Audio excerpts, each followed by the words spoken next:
Hey guys, I'm back with another quick video here of a cool tool that a friend of mine bought. I'm going to have him demonstrate it for you. It's a cool little battery tester. It's made by Foxwell. Let's go to the front of the truck and I'll have him show you how this thing works. Okay, so this is the Foxwell BT-705. It is a portable battery analyzer, but it also checks your starter and the charging system. This is not a commercial repair shop type quality, but this is definitely above average for the typical homeowner. Price is pretty inexpensive for something that does this many features. It's roughly about, I want to say about $135 on Amazon. Shipping's real quick and easy. Nice heavy duty thick rubber leads, roughly about 6 feet long, and the reason they're about that long is because while you're doing the load test for the charging system, it's long enough for you to drape it over the mirror so you can sit in the driver's seat and start the vehicle, do what you need. Got nice clamps. You'll notice that one side has an extra little jaw on there. I would recommend, if you're having a poor connection, make sure that you go down the side that has the cable going into it. You'll get a more accurate reading than if you clamp to the dead side of the clamp. Good point. That's a very good point. So we will we'll clamp onto the positive. Side terminals are a little more finicky, so if you don't get a good connection, you should be able to tell roughly by your voltage. It'll power up, and you'll see we're sitting at about 12.69, 12.67 volts right now. It's fully charged. To begin the test, we'll just hit menu, and you'll see we got a couple choices here. There's a battery test, view and print. It does have the capability to talk with a Bluetooth printer, which you can buy separately. Language is just if it's anything other than English, and then Bluetooth. So we'll just go to battery test. It's a 12 volt system, which is going to be most passenger cars and stuff, unless you could test like a tractor trailer or something, or an RV or something that may be in a 24 volt system. But most of the time you're going to deal with a 12 volt system. This one happens to be in the vehicle at the time. If the out of the vehicle is if it was sitting on a bench or something like that. This happens to be a side post, so we'll hit the down arrow, select side post, enter. This happens to be a regular battery. This is AGM, is absorbed glass mat or gel. This will also test your spiral batteries, like an Optima or things like that a lot of people will opt for in vehicles that may have a large stereo or quick draw. Can measure in cold cranking amps, regular cranking amps, marine cranking amps, and I'm not sure what the GIS is. I think that might be some type of measurements that they do in Europe that we don't use here in America. But 99% of the time you're going to be measuring in either cold cranking amps or marine cranking amps for like a deep cycle. So you come up and you use your up and down arrow and you just look on the top of your battery. This one happens to be 800 cold cranking amps. So we'll just go to the screen here, and it happens to default here at 730. We're just simply going to go up to 800.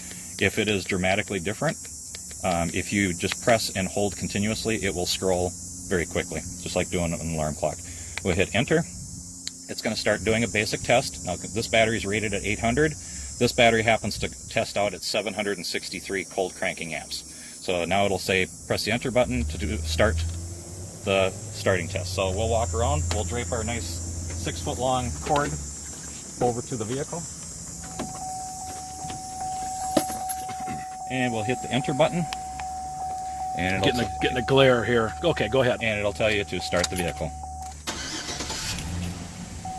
Okay, now we're seeing 1.74 seconds to crank the engine over, and it was 11.64 volts that the battery was able to maintain while the starter was cranking. So we're going to hit the enter button and do a charging system test. And now it's doing a basic test as it just sits and idles here. Now it'll ask you to rev the engine up a little bit. You don't have to go crazy and redline the engine. Just bring it up about 1500 RPM. That's all you need. It says it detected that. We're going to hit idle the engine, hit enter. Now it's testing the alternator with the loads off. There's no lights, radio, or air conditioning, any of that on. Okay, now it's asking us to turn on the high beams, and we will turn on the blower. This just puts a load on the alternator. Now it's checking it at idle. Keep in mind the alternator is not expected to put out that much power at idle. It's asking us to rev it up with the load on. Again, we'll bring it up to about 1500 RPM. Engine rev detected. Idle the engine again, press enter. Now it's asking us to turn the load off, and we'll turn the engine off. getting a glare here. Okay, go ahead. Okay. So the charging system, with no load on, That's okay. You're good. With no load on, we're measuring at 14.40 volts. When we turned on the air conditioner, the blower on high, and the headlights, it was able to maintain 14.69 volts. So the charging system we know has no problems. That is pretty much the end of the test. We can go back and go into the view print, and this, I forget how many this will do. I believe it'll store either 50 or 100 tests in here. Hit that. Battery is good. If you hit the down arrow, keep in mind 12.6 volts was the static voltage while the vehicle was just standing before we did anything. It's rated at 800. This one's putting out a little bit less. Hit the downward button. SOH stands for state of health. This battery is about 80% of what it should have been when it left the factory. State of charge is at 100%. So it's as fully charged as it can be. I'm not sure exactly what the RES is, if that's reserve amp hours or what. I honestly do not know. But okay, that's pretty cool. That's pretty much about it. Like I say the whole test, from the time you test the battery to the charging system and everything, the whole thing takes about 1.5 minutes when you're not talking and stuttering. It's a very nice, very good quality analyzer for the price. Like I said, it's about 139 bucks on Amazon, and it comes in a really nice molded case, so it will stay protected. So if you want to throw it in the back seat, throw it in a toolbox, anything like that, it's a nice machine. I've had it for quite a while. I've used it quite a bit. This can save you a lot of money if you just want to find out whether you really do need a battery, or if you got a charging system problem, or yep, or if you got a repair shop in the area that maybe is telling you something that maybe you're not really sure if it's true. This tester can save you a lot of money and a lot of hassle. So it's perfect for the do-it-yourselfer. It's good enough for if you're driving a tow truck, or you're just the home mechanic working on stuff. It does the job just as good as a $1,000 scanner does. So cool. Well, I appreciate it, you showing that to us. And that's about it for today, guys.